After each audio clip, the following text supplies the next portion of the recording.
Hi, I'm Jeff Gould, America's storyteller. I want to talk about why I came up with my website design on ilikethatstory.com. It's called The Story. And this goes all the way back to the headline on this newspaper. Listen to this: grossed out surgeon vomits inside patient.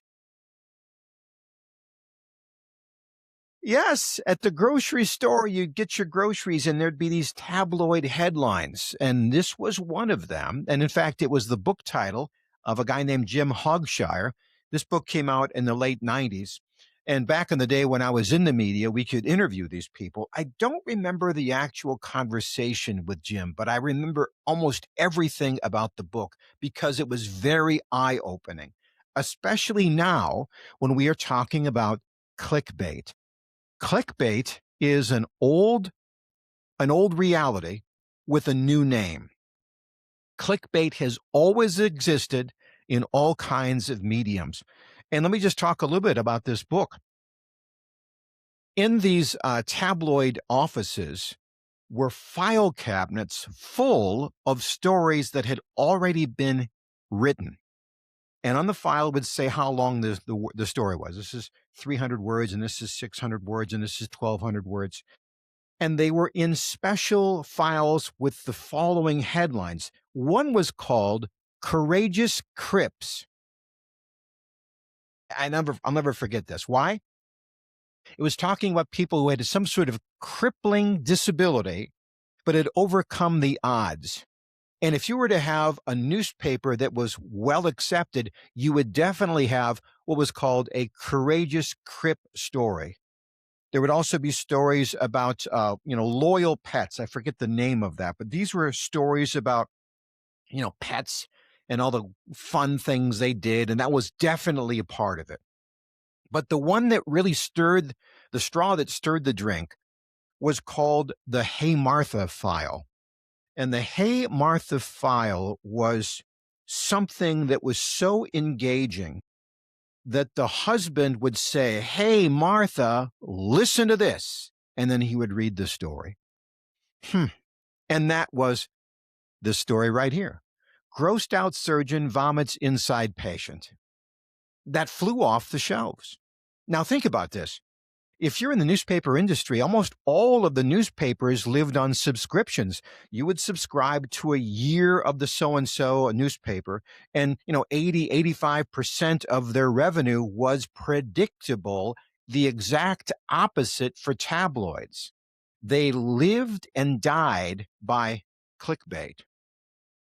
They would send the papers out and they would watch very carefully, see what happened. Why did this newspaper do so very well and this paper not? And what they were looking for was that perfect chemistry that would make you do an impulse and put it in the shopping cart and pay the whatever it cost. Think about that. So now the technology has changed, but the psychology is exactly the same. And you're seeing it played out on social media because everybody can own a newspaper, as we would say. And now they are looking at clickbait. What can I put out that it will make you click on it? And this is thumbnails, isn't it? Now, thanks to, AI, you can have, surgeon throws up inside patient, and you can just quickly put a diagram up there and post that. And I would not be surprised if you did that on any of the social medias if you wouldn't see a jump in clicks because people haven't really changed. Now, what does that mean? Well, why do people even do this stuff? It's to make money. Everybody's trying to make money.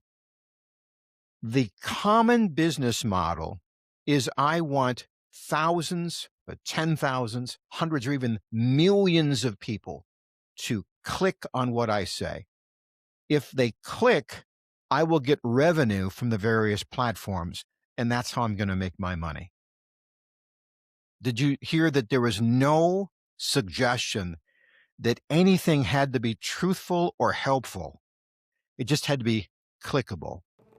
And so what are people clicking on? The same thing they've always clicked on. Curiosity, fear, must read. I would say this: if you wanted to have a successful platform, whether that be a podcast or a YouTube channel, you would have people saying mean things about other people. You're going to get a lot of comments on that. If you had famous people saying mean things, you would get even more clicks. And if you had famous people interviewing famous people, talking about current events and saying mean things about other people in current events, you would have a blockbuster that would have clickbait all over it, and you would have millions and millions of people clicking on what you had to say. Is it good for you? No, of course not. It's absolutely not good for you. It's terrible. It's called gossip. It's horrible. Yet we're irresistible that way, right? In fact, I heard a guy who I consider reputable in the industry. He's an investigative reporter who made a confession and said that, I inadvertently put this picture of this woman yelling on one of my YouTube channels. And I did some deep research, and she's not really that angry feminist that I said she was. She's just an ordinary person. But he said, if I don't put that thumbnail up, I'm not going to get the clicks, and then I'm not going to make any money. So here's a guy who is doing investigative journalism on current events, and he says, I have to do this. I have to do this.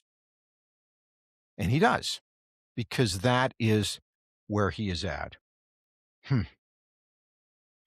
There is something called media bias.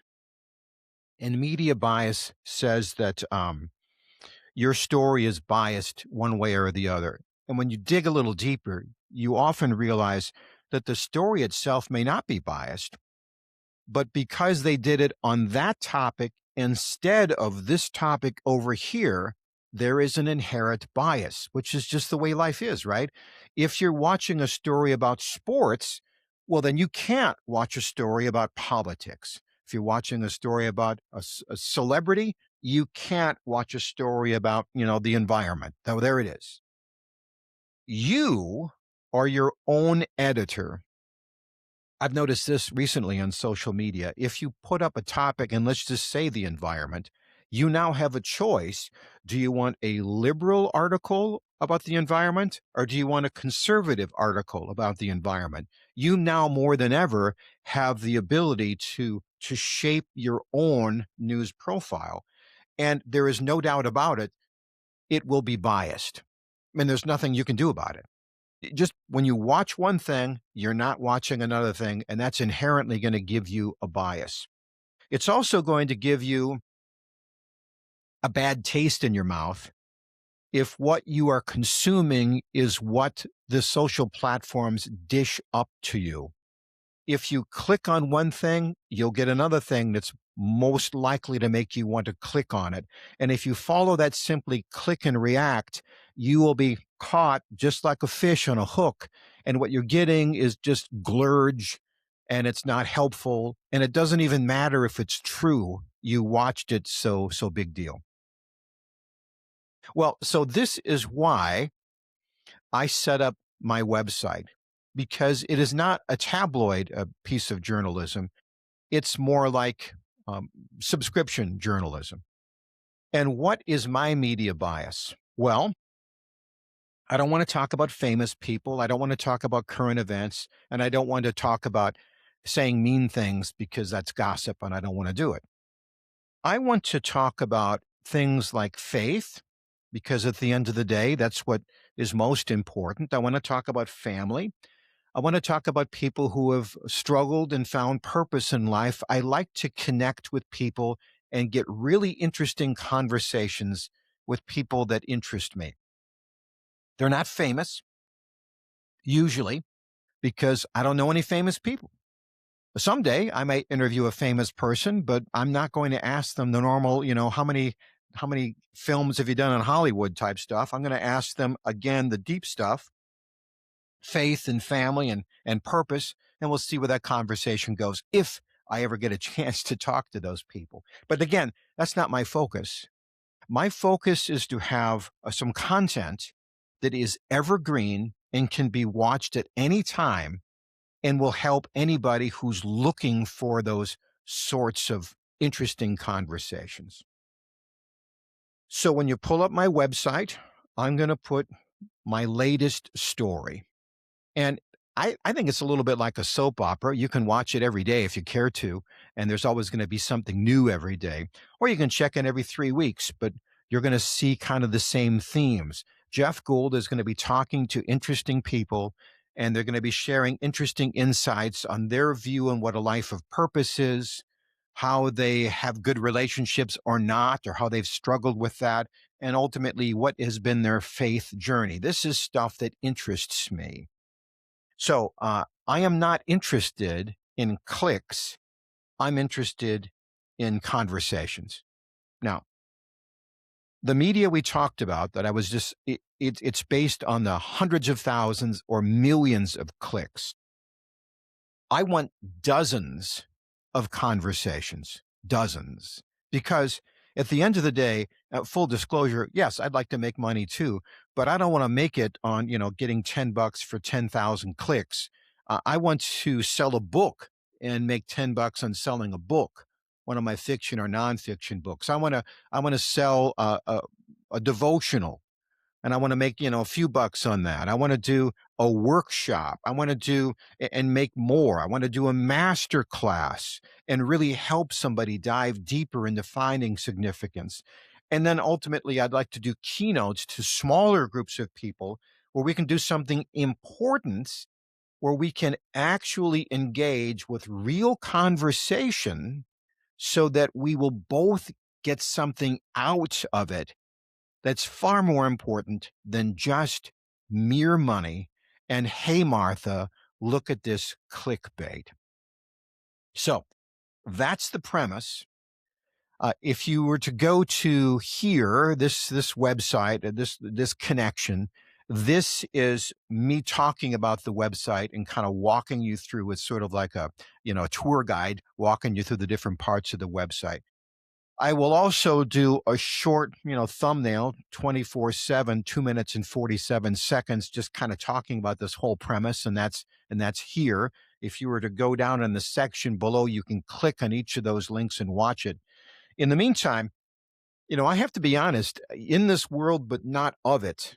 I don't really like what I'm seeing, but if I don't engage with it, then I'm just going to let the silliness continue. So somehow I have to be in this world, but not of it. So if you could like this and subscribe to this, and if you want this sent to your inbox in the email, I'm not going to pester you. It's just it's just like a weekly update of what's going on the website. And in this way, I can hope to add to your playlist occasional stories that really mean something and aren't just stupid things like surgeons throwing up inside patients. Well, anyway, I'm Jeff Gould, America's Storyteller. Thank you, and God bless.